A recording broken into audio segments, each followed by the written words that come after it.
जिंदाबाद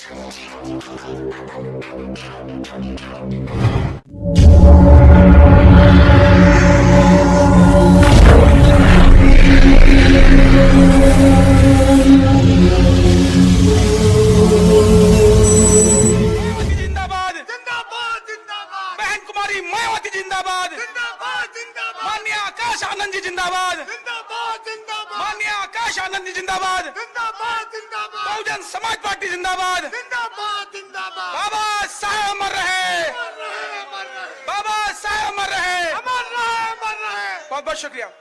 साथियों, कार्यक्रम की अग्रिम कार्यवाही के लिए मैं अनुरोध करूंगा श्री रणविजय जी से कि वो आए और कार्यक्रम का संचालन करें। श्री रणविजय सिंह जी, डॉक्टर रणविजय सिंह जी।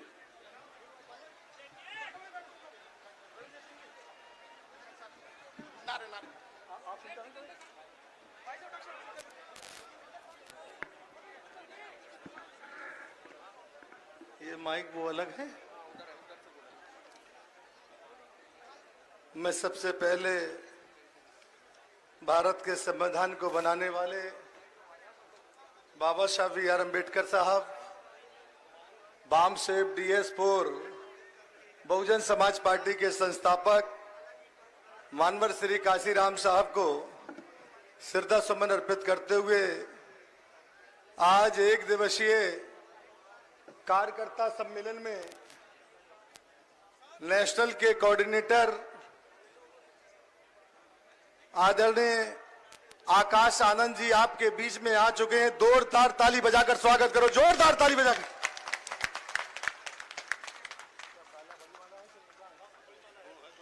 अब मैं आकाश आनंद जी से निवेदन करता हूं कि हमारे महापुरुष डॉक्टर भीमराव अंबेडकर साहब, बाबा साहब व मानवर काशीराम साहब पे पुष्प अर्पित करने का कष्ट करें। माननीय आकाश आनंद जी।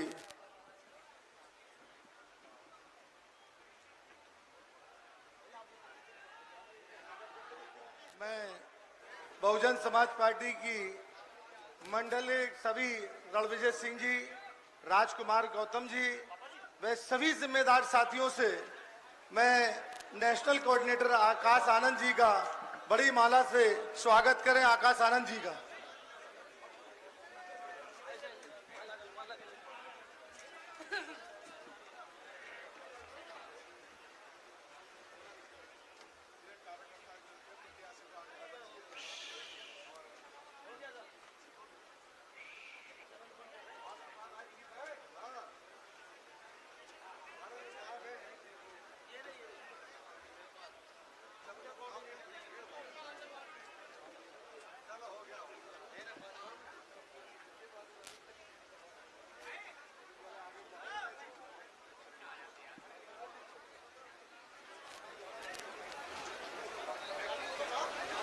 जरा ये साउंड तेज करो।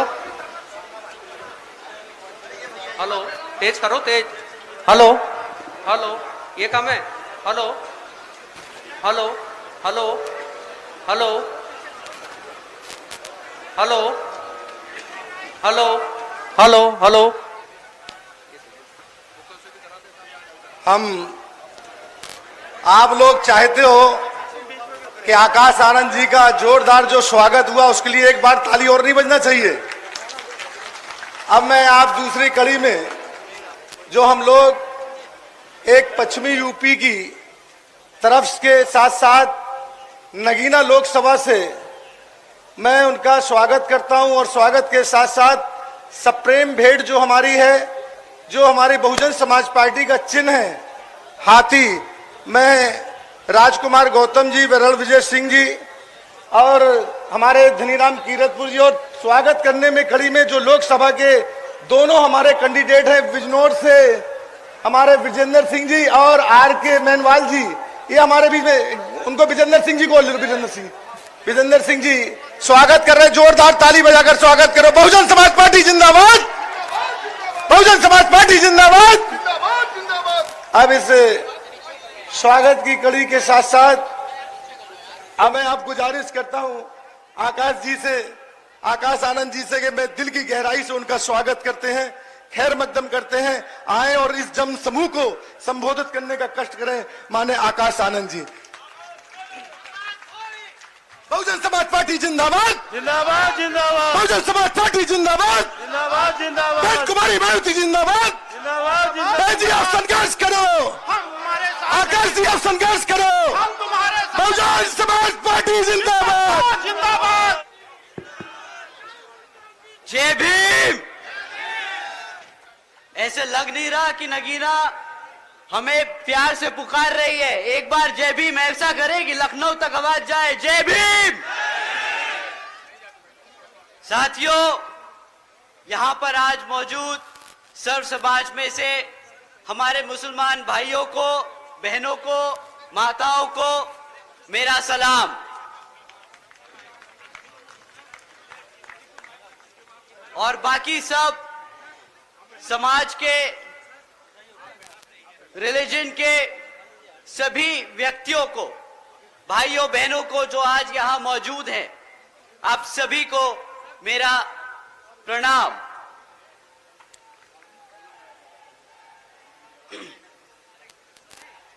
मेरे सभी माताएं, बहनें, बड़े बुजुर्ग जो आज यहां इतनी बड़ी संख्या में मौजूद हुए हैं, आप सभी का मैं तहे दिल से धन्यवाद व शुक्रिया अदा करना चाहता हूं। साथियों, साथ साथ में आज यहां मंच पे मौजूद पार्टी के सभी वरिष्ठ व छोटे बड़े पदाधिकारी एवं कार्यकर्तागण जिन्होंने इस सभा को इतनी बड़ी सक्सेस बनाने में अपना पूरा समय दिया, तो उन सब को भी मेरा तहे दिल से धन्यवाद। साथियों, इस लोकसभा के संबंध में कुछ जरूरी बातें रखने से पहले मैं बहुजन समाज पार्टी की राष्ट्रीय अध्यक्ष एवं उत्तर प्रदेश की 4 बार मुख्यमंत्री व पूर्व सांसद आदरणीय बहन जी के नाम से लोकप्रिय हमारी आदरणीय बहन कुमारी मायावती जी को तहे दिल से स्वागत व धन्यवाद करता हूं, जिन्होंने अपना पूरा जीवन बामसेफ, DS4 व BSP के जन्मदाता एवं संस्थापक मान्यवर साहब श्री कांशीराम जी के बताए हुए रास्ते पर चलकर परम पूज्य बाबा साहब डॉक्टर भीमराव अंबेडकर जी के मानवतावादी व आत्मसम्मान एवं स्वाभिमान के मूवमेंट के लिए अपना पूरा जीवन त्याग कर इस मिशन, मूवमेंट और पार्टी को नई ऊर्जा देने का जो काम किया तथा उत्तर प्रदेश जैसे विशाल व महत्वपूर्ण राज्य में 4 बार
और महसूस किया है कि हमारे भोले भाले कार्यकर्ता को ये अफवाह फैलाते हैं उनके बीच में यह अफवाह फैलाते हैं कि जी हाथी इसलिए नहीं चल पा रहा पिछले कुछ सालों से क्योंकि वो किताब के बोझ से दब चुका है।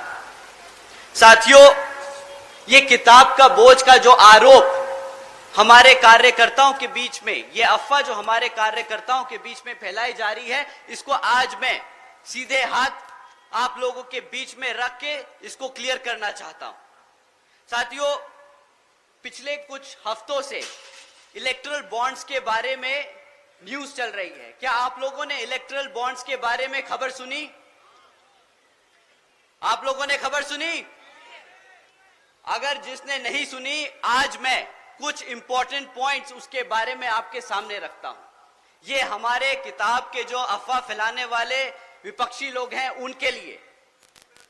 साथियों, पिछले 6 साल में 25 राजनीतिक दलों ने तकरीबन 16,500 करोड़ रुपए बड़े बड़े धरना सेठों की कंपनियों से इलेक्टोरल बॉन्ड यानी चंदे के रूप में लिया। साथियों, इन 25 राजनीतिक दलों में बीजेपी से लेकर समाजवादी पार्टी तक सबका नाम है, सिवाय एक के। क्या आप जानते हैं किस पार्टी का नाम इलेक्टोरल बॉन्ड्स के चिट्ठे में नहीं आया? साथियों, आपकी बीएसपी सही कहा। एक बार जोर से बोलिए कि कार्यकर्ता यहां पर अपने तन मन और धन से इस पार्टी को चलाता है, ना कि किसी धरना सेठ के पैसों से।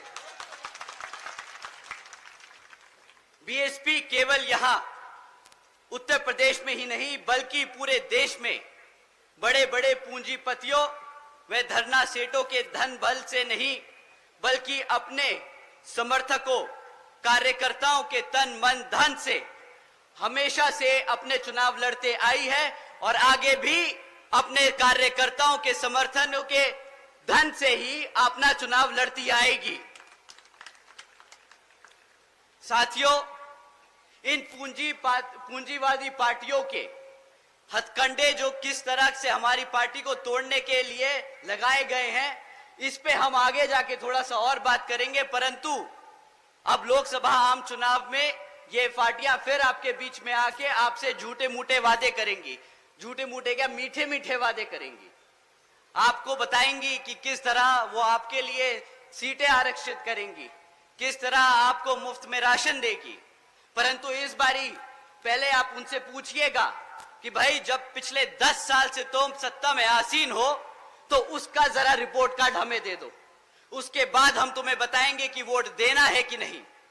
और इस बारी मैं कुछ मुद्दे आपके बीच में छोड़ के जा रहा हूं जो आप उनसे पूछ सकते हैं। साथियों, पिछले 10 साल से भाजपा केंद्र की सरकार में आसीन है और उनसे आप सिर्फ 3 मुद्दों पे बात कीजिएगा कि भाई तुमने हमारे बच्चों की शिक्षा के लिए क्या किया, उन्होंने हमारे युवा साथियों के रोजगार के लिए क्या किया और हमारे बड़े बुजुर्गों की सुरक्षा के लिए क्या किया। साथियों, मैं ये कुछ पॉइंट्स आप पे छोड़ के जा रहा हूं जो आप उनसे जरूर सवाल कीजिएगा। साथियों, शिक्षा के मामले में बीजेपी की सरकार के नाम क्या क्रेडिट आता है? हर दूसरे तीसरे महीने पेपर लीक की खबरें आती हैं। ये है इनकी शिक्षा। पिछले ही कुछ महीनों में उत्तर प्रदेश में भाजपा की सरकार में कुछ पुलिस कांस्टेबल की पोस्ट के लिए एक एंट्रेंस एग्जाम रखा। करीब 60,000 बच्चों ने, हमारे युवा साथियों ने उसके लिए अप्लाई किया, इस उम्मीद से कि उनका विचारों का सिलेक्शन हो जाएगा, कि वो भी अपने घर में अपने माँ बापों के लिए एक मजबूत पिलर की तरह खड़े होंगे, उन्हें फाइनेंशियली सपोर्ट करेंगे। परंतु क्या होता है, कुछ दिनों बाद पता चलता है कि जी पेपर लीक हो गया और वो पेपर रद्द कर दिया गया, ना वो पोस्ट कभी भरी गई। साथियों, आज बीजेपी की सरकार के दौरान पिछले 10 साल से पढ़ाई शिक्षा के मामले में इतना दर गिर चुका है कि आज अगर आप 8वीं कक्षा के बच्चे से पूछे कि भाई तुम प्लस माइनस डिवीजन मल्टीप्लिकेशन कर सकते हो क्या, सरकार का सर्वे है, साथियों सरकार का सर्वे है कि आज भी 8वीं कक्षा के बच्चे, आधे बच्चे ये प्लस माइनस तक नहीं कर सकते। किस बात की शिक्षा दी है उन्होंने पिछले 10 साल में? साथियों, अगर आप बोलते हैं कि इंडिया को आप वर्ल्ड में सबसे बड़ी इकोनॉमी बनाने जा रहे हैं, तो उसकी सबसे बेस फाउंडेशन एजुकेशन होती है, हमारी शिक्षा होती है। और आप अगर भारत से अमेरिका में काम लोगे, अगर आप भारत से चाइना में काम लोगे, अगर आप भारत से यूरोप से काम लोगे, तो आपकी बेसिक एजुकेशन क्या है कि आपको अंग्रेजी बोलनी आनी चाहिए? भाई आप उनसे हिंदी में तो बात नहीं करेंगे ना, आपके बच्चे अंग्रेजी में ही उनसे बात कर पाएंगे। परंतु भाजपा की पिछले 10 साल की सरकार में शिक्षा का इतना बुरा हाल हो चुका है कि आज हमारे बच्चे अंग्रेजी का एक सेंटेंस नहीं बोल पाते। और ये मैं अपने मन से नहीं, सरकार के सर्वे और डेटा रिकॉर्ड से बोल रहा हूं। तो पूछिए भाजपा की सरकार से कि ना तुम पेपर पूरे करा पाए, ना तुम हमारे बच्चों को प्लस माइनस सिखा पाए, ना तुम उन्हें इंग्लिश बोलना सिखा पाए, तो किस बात की तुमने हमारे बच्चों को शिक्षा दी? उन्होंने आपके साथ, आपके भविष्य के साथ खिलवाड़ किया है साथियों। ये बात शिक्षा के साथ साथ आपके भविष्य का है। तो आप एक बार जरूर उनसे पूछिएगा कि भाई साहब, पिछले 10 साल में आप ना ही साका खाली सेंटर में नहीं, यहां उत्तर प्रदेश की राज्य सरकार में भी आसीन है और आपके हालात कहीं पे भी सुधरे नहीं। तो इस बारी किस मुंह और हक से आप हमसे वोट मांगने आए हैं? साथियों, वैसे तो केंद्र की सरकार डिजिटल इंडिया के नाम पे बहुत ढिंडोरा पीटती है, जहां जाती है वहां बताती है कि डिजिटल इंडिया ये, डिजिटल इंडिया वो, भारत यहां जा रहा है, भारत वहां जा रहा है। पर हकीकत तो ये है साथियों कि आज 65% से ज्यादा स्कूलों में आज एक कंप्यूटर तक नहीं है। आप बोलते हैं कि हम डिजिटल इंडिया बनाएंगे, हम बच्चों को एआई के बारे में सिखाएंगे, हम उन्हें सॉफ्टवेयर डेवलपर्स बनाएंगे। कैसे बनाएंगे? आप सरकारी स्कूलों में एक कंप्यूटर नहीं दे सकते। 35% से ज्यादा, 35% से कम स्कूलों में आज भी इंटरनेट कनेक्शन नहीं है। साथियों, ये जो आपको एक दुनिया में वर्ल्ड इकोनॉमी का सपना दिखाते हैं, वो सिर्फ और सिर्फ झूठे वादे हैं। वे पिछले 25 सालों से झूठा वादा दिखाते आए हैं, पहले गुजरात में और अब पूरे भारत में। और आज इसका नुकसान आप लोग नहीं, आपके भविष्य में बच्चे पे चुकाएंगे। साथियों, समय आ गया है उनसे सही सवाल करने का और सही जगह वोट डालने का। साथियों, जो बच्चे किसी तरह ग्रेजुएशन तक पहुंच गए, क्योंकि सरकारी स्कूल से निकल के पढ़ने में तो बहुत तकलीफ, कोई बच्चा अगर प्राइवेट स्कूल से निकल जाए, ग्रेजुएशन कर ले, पीएचडी कर ले, तो उसके लिए अब रोजगार के मौके नहीं। कैसे नहीं? साथियों, बीजेपी की सरकार के दौरान आज 3 में से 1 ग्रेजुएट बेरोजगार घूम रहा है। ये जो बोलते हैं कि भाई हम हर साल 2 करोड़ नौकरी देंगे, 2014 में बहुत बड़ा वादा लेके आए थे, सबने इसी नाम पे वोट दिया था कि हमारे बच्चों की नौकरी लग जाएगी। आज 3 में से 1 बच्चा बेरोजगार घूम रहा। साथियों, बेरोजगारी का इतना बुरा हाल है कि पिछले कुछ दिनों में ऐसी खबरें सामने आई हैं जो आप सुन के हैरान होंगे। मैं एक हेडलाइन आपके सामने पढ़ता हूं। 90,000 से ज्यादा पीएचडी स्कॉलर्स, इंजीनियर्स और ग्रेजुएट्स ने एक क्लास 4 की नौकरी के लिए अप्लाई किया। ओपनिंग कितनी थी? 1000 पोस्ट एक क्लास 4 की नौकरी के लिए। पीएचडी स्कॉलर्स अप्लाई कर रहे हैं, ग्रेजुएट्स अप्लाई कर रहे हैं। ये है पिछले 10 साल में भाजपा सरकार का एजुकेशन, एम्प्लॉयमेंट पे रिकॉर्ड। साथियों, प्रधानमंत्री जी और भाजपा के केंद्र के सारे मंत्री बड़े गर्व और फख्र से बोलते हैं कि भाई हमने आज तक 80 करोड़ से ज्यादा लोगों को मुफ्त में राशन देने का काम किया। उन्होंने ऐसी स्कीम चलाई मुफ्त में राशन देने की कि आज 80 करोड़ लोग भारत के वो स्कीम के अंदर उसका फायदा उठा रहे हैं। साथियों, केंद्र की भाजपा सरकार जो बड़े चौड़कर बोलती है कि मित्रों, आज बीजेपी की सरकार ने 80 करोड़ से ज्यादा देशवासियों को मुफ्त में राशन देने का काम किया है, परंतु ये कोई इनसे पूछे कि भाई जो 80 करोड़ लोगों को तुमने मुफ्त में राशन देने का काम किया, इसमें इतना चौड़ने की क्या बात है? वो मुफ्त में राशन इसलिए तुमसे ले रहे हैं क्योंकि तुमने उन्हें रोजगार नहीं दिया है। पिछले कई सालों से तुम 2 करोड़ नौकरियों का वादा करते रहे और बताते रहे कि कितनी नौकरियां हैं। अगर नौकरियां होती तो क्या 80 करोड़ में से लोग भारत के आपकी मुफ्त राशन पे डिपेंडेंट होते क्या? बताइए साथियों।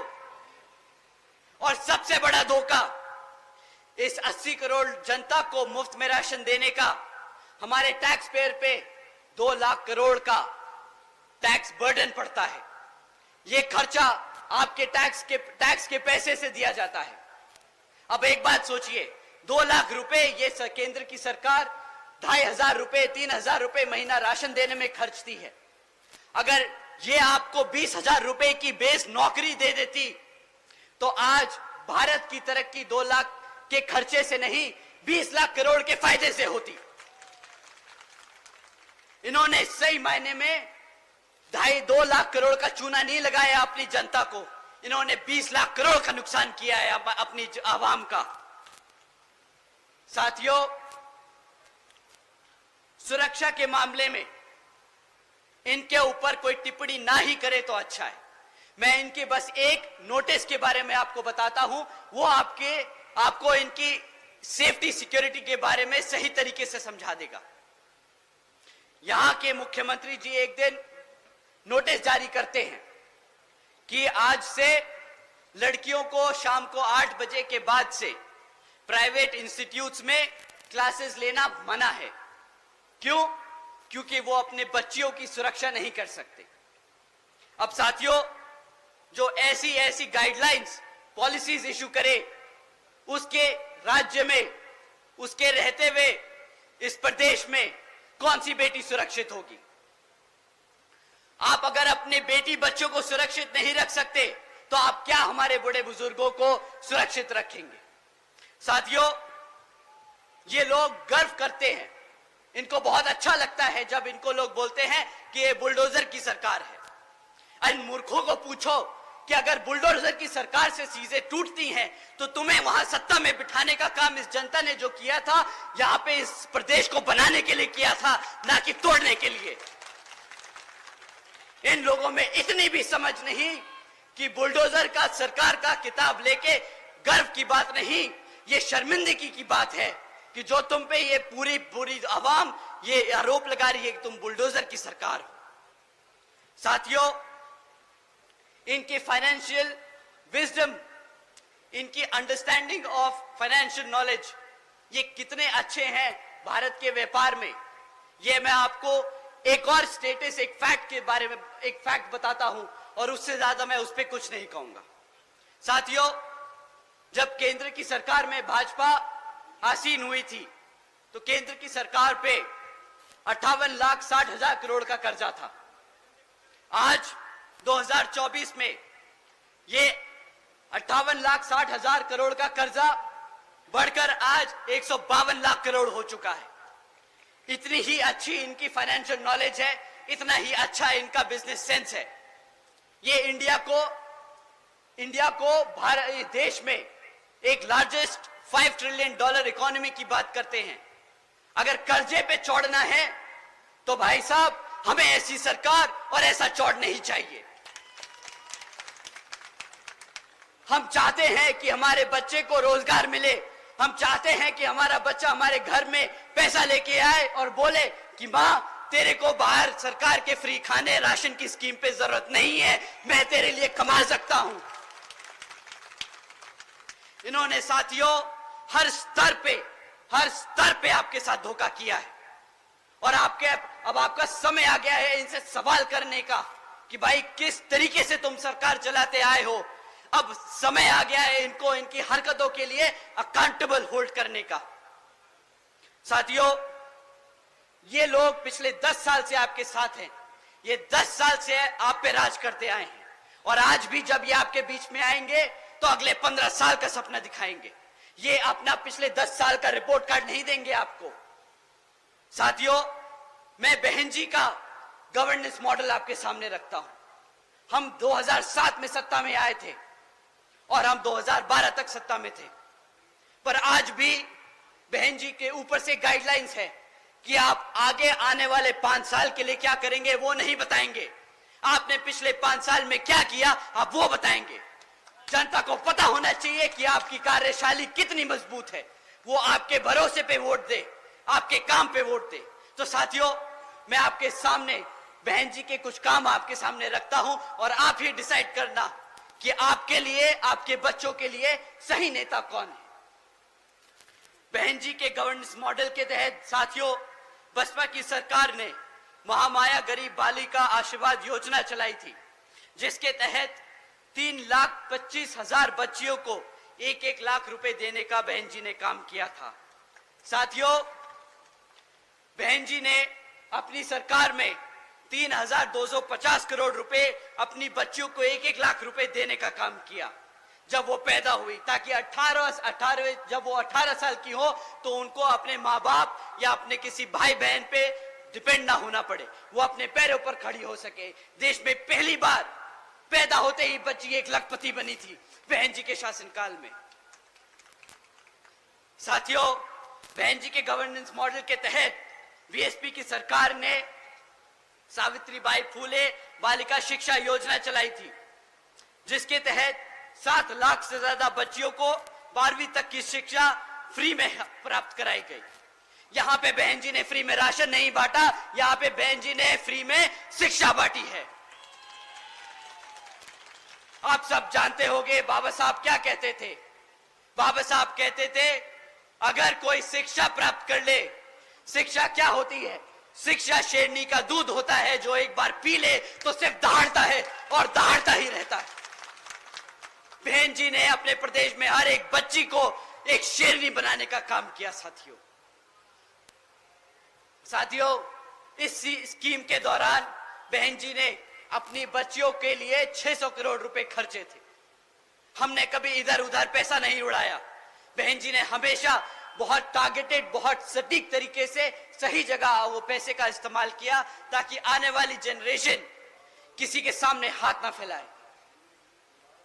साथियों, बहन जी मॉडल ऑफ गवर्नेंस के तहत बसपा की सरकार में प्रदेश में कई व्यवसायिक technical institutions, engineering colleges, polytechnic एवं इंडस्ट्रियल ट्रेनिंग इंस्टीट्यूट्स एवं अन्य पिछड़े वर्गों के लिए इन सभी कॉलेजेस, इंस्टीट्यूट्स और एजुकेशन सेंटर्स में 27% सीटों की आरक्षण तय की। साथ ही साथ इसमें पहली बार सरकारी कॉलेजेस में पिछड़े वर्ग के लिए 27% आरक्षण हॉस्टल्स में तय किया। साथियों, बहन जी ने हर वर्ग का ध्यान रखा। वो चाहती थी कि हर बच्चा पढ़े, हर समाज, हर वर्ग का बच्चा पढ़े। किसी के लिए पढ़ाई के लिए पैसा एक मुश्किल ना बन पाए। यहाँ पे पिछले 10 साल से कांग्रेस, बीजेपी की सरकारें चलती आ रही हैं विभिन्न प्रदेशों में, और सत्ता में केंद्र में भाजपा की सरकार। क्या आप उनसे पूछिए कि भाई तुम फ्री की राशन की बात करते हो, कितने कॉलेजेस बनवाए तुमने, कितने कॉलेजेस चल रहे हैं, कितने बच्चों को तुमने पढ़ाया? सवाल आपके भविष्य का है साथियों। आपके आज वोट डालने से आपके बच्चों का भविष्य बदलेगा। आप लोगों ने अपना जीवन जी लिया है, आज आपके बच्चों के लिए आपको लड़ना होगा।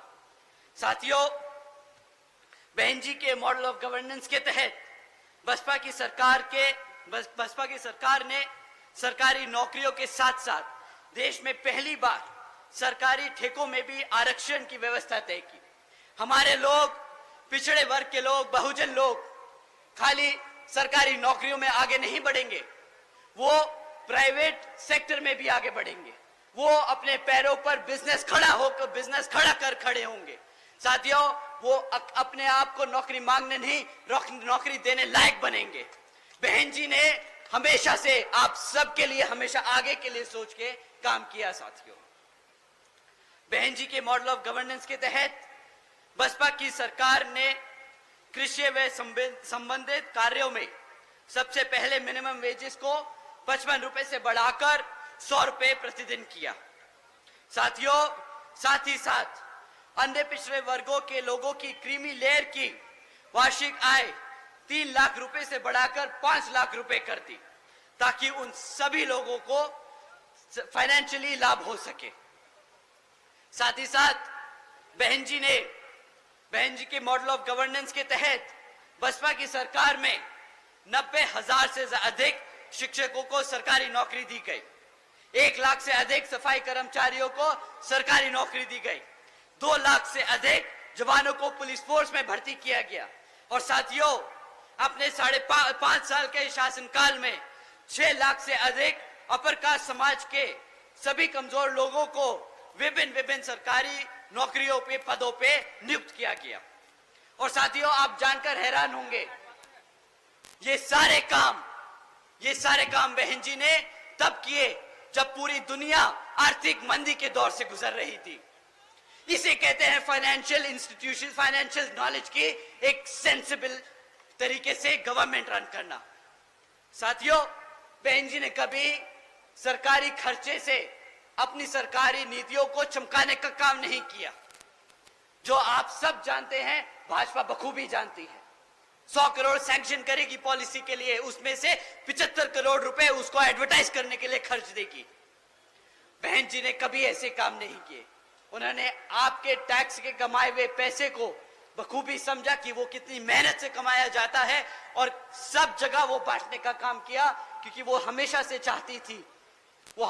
चाहती हैं कि बाबा साहब और मान्यवर साहब श्री काशीराम जी के सपनों को वो इस प्रदेश में नहीं बल्कि पूरे देश में लागू करके उनके सपने को पूरा कर सके। साथियों, मैं दिल से ही नहीं बल्कि दिमाग से भी आपसे बोलूंगा कि काम ले इस बारी। दिल से आदमी भावुक होके बोलता है, भावुक होके एक्शन लेता है।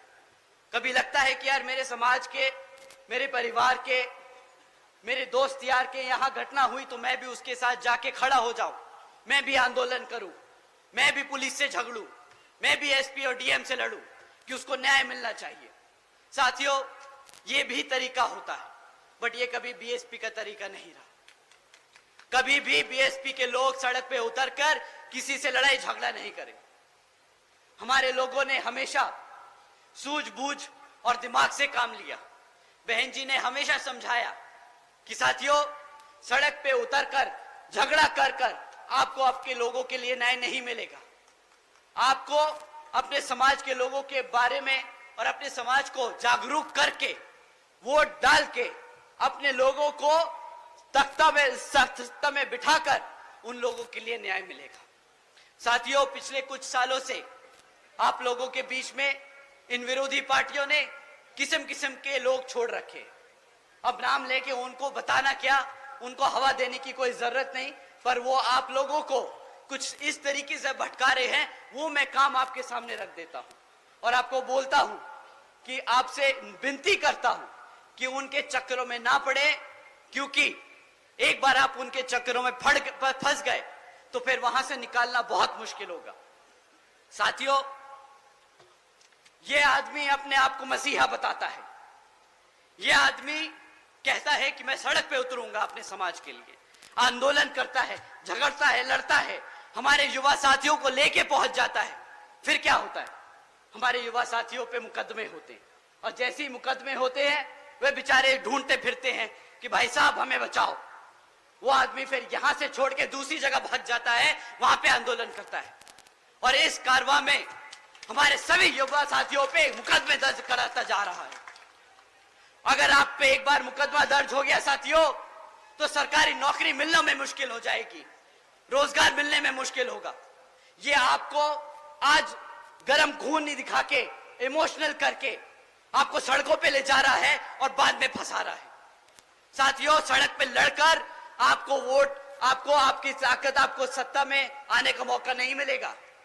आपको अपने समाज को जागरूक करके, अपनी पार्टी को मजबूत करके उसको सत्ता में लाकर न्याय और रोजगार मिलेगा। साथियों, ऐसे नहीं मिलता रोजगार, ऐसे नहीं मिलता न्याय।